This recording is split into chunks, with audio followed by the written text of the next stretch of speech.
Insyaallah kita akan membahas pertanyaan masih seputar wudhu. Ini ada pertanyaan dari teman-teman tentang bagaimana hukumnya wudhu di kamar mandi atau wudhu di toilet. Karena tidak semua orang punya ruangan khusus untuk wudhu. Dan memang anehnya kita ini ya. Kita ini kalau bangun rumah ada ruangan untuk mandi, ada ruangan untuk masak, ada ruangan untuk tidur, ada ruangan untuk ngopi. Tapi untuk ibadah yang paling penting sholat, musola enggak ada. Kemudian fasilitas untuk sholat, wudhu juga tidak disediakan khusus. Ini kita kelemahannya. Menyikapi hal itu, maka timbul pertanyaan, kalau wudhunya tidak di ruangan khusus, ya tidak di ruangan khusus untuk wudhu atau enggak punya padasan. Kalau orang Jawa dulu punya padasan ya, gentong yang ada lubangnya di bawah, taruh di halaman untuk minum atau untuk wudhu. Kalau nggak punya seperti itu, adanya kamar mandi, adanya toilet, atau ketika di mall atau di pasar, wudhunya tidak di tempat khusus wudhu, tidak di luar ruangan, tapi di dalam toilet, di dalam kamar mandi, atau di dalam WC kalau bahasa umumnya ya. Kira-kira seperti apa? Sah tidak wudhunya? Kalau ditanya wudhunya sah atau tidak, maka wudhunya sah kalau memang syarat-syarat sahnya wudhu dipenuhi, kemudian hal-hal yang membatalkan wudhu tidak dilakukan, wudhunya sah-sah saja. Tetapi timbul masalah, orang wudhu itu ada sunnah-sunnah dan ada adab.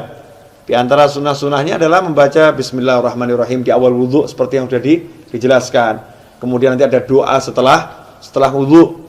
Dan ada adab-adab yang diajarkan oleh para ulama. Ada ulama-ulama yang menyusun doa-doa ketika basuh wajah, doa ketika berkumur, doa ketika membasuh tangan, doa ketika membasuh kaki, seperti yang dijelaskan Imam Ghazali dalam kitabnya Bidayatul Hidayah. Jadi memang doa-doa itu tidak diajarkan Rasulullah SAW, tapi orang diajarkan untuk berdoa kapanpun ya. Apalagi kalau doa ini dari para ulama. Lantas bagaimana kita mau membaca doa di dalam kamar mandi? Atau kita mau membaca Bismillahirrahmanirrahim sedangkan di dalam kamar mandi? Sementara kita ketahui Nabi kita Muhammad SAW mengajarkan agar kita tidak membaca lafzul jalalah, asma Allah, atau ayat-ayat Al-Quran, atau doa-doa di dalam toilet, di dalam kamar mandi. Emang apakah ada sumber hadisnya? Ada. Kita semua tahu baginda Muhammad SAW itu punya cincin. Ya, punya cincin. Khatiman min fiddah, dari perak. Ya, Rasulullah punya cincin dari perak, yang cincin itu fungsinya sekaligus sebagai stempel. Ya, fungsinya sebagai stempel. Dulu Rasulullah SAW tidak punya cincin, tidak punya stempel. Tapi ketika sahabat mengatakan, nih raja-raja yang pembesar-besar non-muslim itu kalau dapat surat, tidak ada stempelnya, tidak mau terima. Ya, mereka tidak akan menerima surat kalau nggak ada stempelnya. Rasul pun mengikuti, kalau begitu buatkan saya stempel. Ya, buatkan saya stempel. Maka dibuatkan stempel, bunyinya Muhammadun Rasulullah. Ya, Muhammadun Rasulullah. Jadi Allahnya paling atas, berupa cincin dari perak. Ketika Rasulullah wafat SAW, setelah wafatnya Rasulullah, cincin itu dipakai oleh Sayyidina Abu Bakar As-Siddiq radhiyallahu anhu. Setelah wafatnya Sayyidina Abu Bakar, dipakai oleh Sayyidina Umar ibn Khattab. Kemudian dipakai oleh Sayyidina Utsman bin Affan radhiyallahu anhu. Nah, ketika dipakai Sayyidina Utsman, cincin itu jatuh ke Bir Aris, ya, sumur Aris. Kemudian tidak ditemukan lagi. Nah, apa dasarnya ketika Rasulullah masuk ke khala, ke tempat buang hajat, Rasulullah selalu melepas cincinnya. Jadi ketika masuk ke tempat buang hajat, Rasulullah SAW selalu melepas cincinnya. Karena di cincinnya itu ada tulisan Muhammadun Rasulullah. Kalau membawa tulisan aja tidak dianjurkan, apalagi mengucapkannya. Yang membawanya aja tidak dianjurkan, apalagi mengucapkannya. Berdasarkan hadis tersebut, bagaimana diriwayatkan oleh Imam Al-Hakim, ya, dalam kitabnya Al-Mustadrak Al-Sahihain.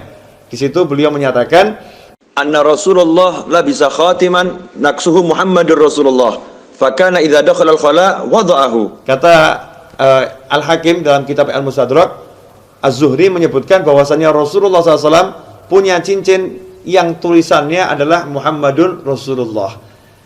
Idza dakhala al-khala wada'ahu. Kalau masuk ke khala, ke toilet, Rasulullah SAW selalu melepaskan cincinnya tersebut.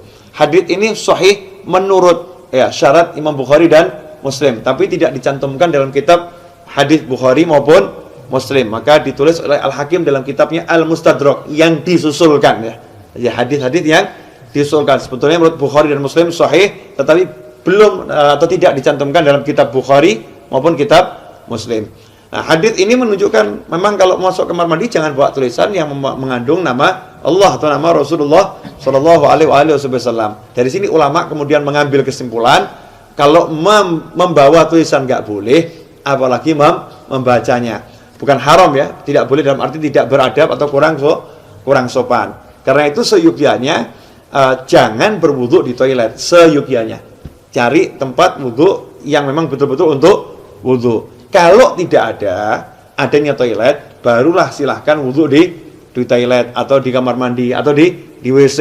Tapi kalau wudu di kamar mandi, toilet atau WC, jaga adabnya. Apa adabnya itu? Ya satu, jangan membaca asma Allah. Cukup dibaca di dalam hati. Lantas bagaimana dengan doa setelah wudu? Ya doanya dibaca di luar kamar mandi. Jadi selesai wudu langsung keluar baca doa setelah wudu. Atau bismillahnya dibaca di luar dulu. Bismillahirrahmanirrahim, masuk langsung wudu juga. Nah, dengan begitu maka sunnahnya tidak hilang, tetap bisa melaksanakan sunnah-sunnah yang dianjarkan oleh Nabi Muhammad Sallallahu Alaihi Wasallam. Insyaallah sedikit ini barokah dan jangan kemudian jadi jalan justru. Oh berarti wudu di toilet gak apa-apa. Oke deh, kita wudunya di toilet aja ya.